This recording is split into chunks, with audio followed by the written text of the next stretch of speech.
Trey from Hamilton, Alabama, which head coach needs the national championship more in these playoffs?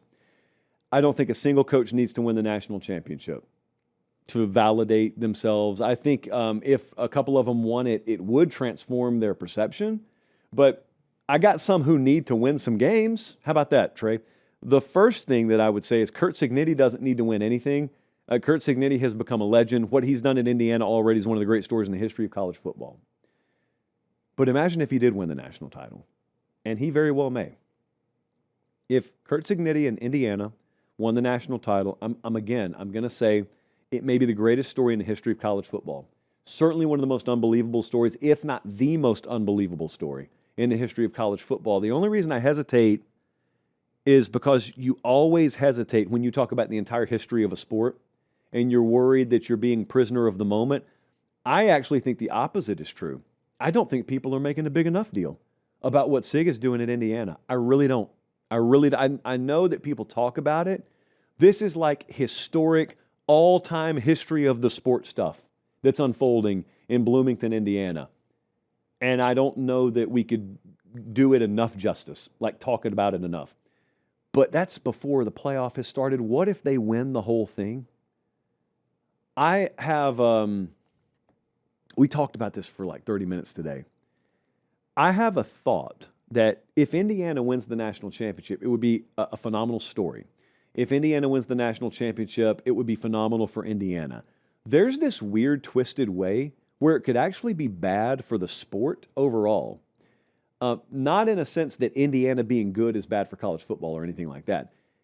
It would create so much unrealistic expectation on every other coaching staff in America that I think the collateral damage of an Indiana national championship would be a net negative on college football.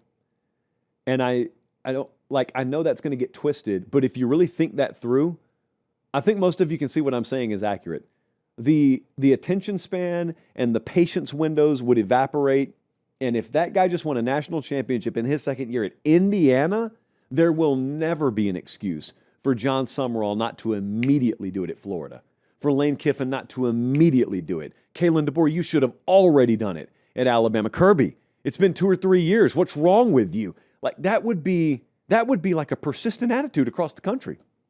So, he doesn't care. Sig shouldn't care. But the rest of college football, I'm just saying, man, I don't know if the rest of college football is really pulling for Indiana like just the general fan, the agnostic fan at home may be. So I'll say 3 coaches here. I think Mario Cristobal badly needs success in this playoff. They're playing Texas A&M. They're about a field goal underdog this Saturday. We're going to be there for that game. It's going to be a war. Physically, it may be one of the best head-to-head matchups in this entire tournament. But there's been a lot of thought that Mario's underachieved at Miami.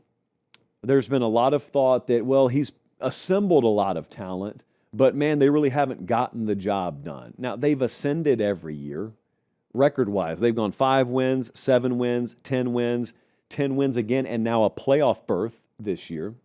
So they've gotten better every year. They lost Cam Ward and brought in Carson Beck, and they're right back in the playoff.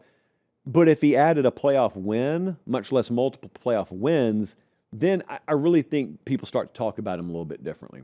So it'd be really big for Mario if he were able to do that. Kalen DeBoer, I would say the same thing about Kalen DeBoer. Quick 5-second timeout. Check and make sure you're subscribed to the channel. It keeps it free. We love you. All right, back to the show. Far less people doubt him because of what he did at Washington. And he's got universal respect amongst his peers. I think most people, just in general fandom, respect him. But they were really, really beat up down the stretch. Alabama went from one of the favorites to win it all to, with the way they performed in the last month, they're really not on anyone's radar to win it all. A lot of people think they'll get eliminated this Friday night. So what if they were to win Friday night, but then they were to beat Indiana as well? Look, given the state of that team late in the season, I think it's an accomplishment for them to be in the playoff, especially if they win a game. If they win a game in the playoff, to me, that's been a successful year for them, all things considered. But if they beat Indiana, he starts kind of going on another one of those Washington runs, but at Alabama this time, and all of a sudden they're parked in the semifinal. Yeah, that would greatly change the perception.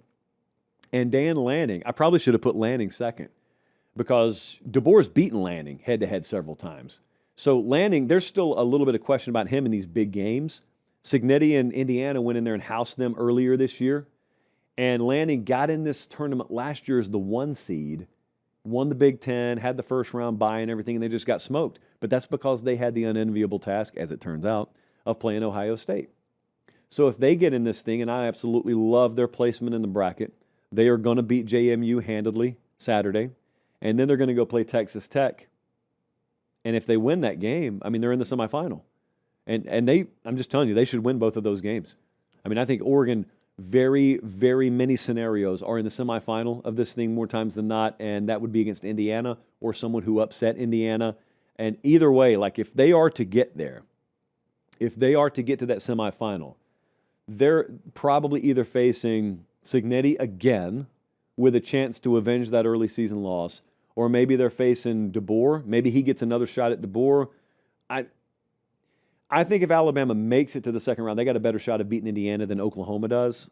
Even though I picked Oklahoma in the game Friday, I think Bama's got a better shot of winning 2 games to face Oregon than Oklahoma has winning 2 games to face Oregon. I know that's weird, but it makes sense in my head at least. So I think Lanning really needs to make some noise here, because with the way they got eliminated last year, if they even win Saturday, I mean, they're a 3-touchdown favorite, so they should win Saturday. But even if they win that one, then they get bounced by Texas Tech.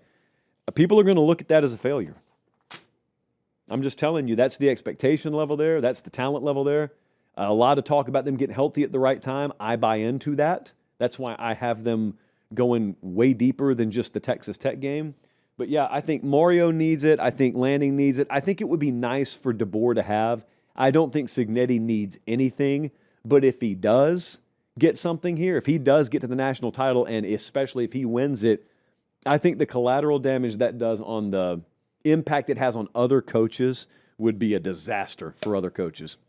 You guys may have kids at home. You could go to patestateMaterial.com and buy them a Chuggy sweater. That'd be nice. In fact, if you whiff on your portal class, you may really want to go and peruse the Pate State store, because you need smiles at home, because you may be coming home with news down the road that puts a frown on their face.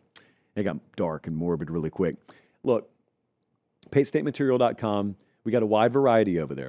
I'm going to talk about one special item later in the show. But the 'Tis the Season collection, flying off the shelves. It's our best performing holiday collection ever, because it's the only time we've ever had a holiday collection. You may also know it as a Christmas collection. I say holiday because, like, there's no specific Christmas branding on the 'Tis the Season to be Chuggy sweater, even though we all know it's a Christmas sweater. And that's what you would call that niche of clothing, a Christmas sweater. So anyway, I just didn't want anyone to think we were avoiding saying Christmas around here. We don't even go Xmas in the store. There is no Xmas merch, full Christmas, okay? So we've got a wide variety of that, but you also just got your normal T-shirts over there. If you live in Fort Lauderdale and it never dips below 70 and you don't really need sweaters, that's fine. We've got you set in that department as well, PateStateMaterial.com.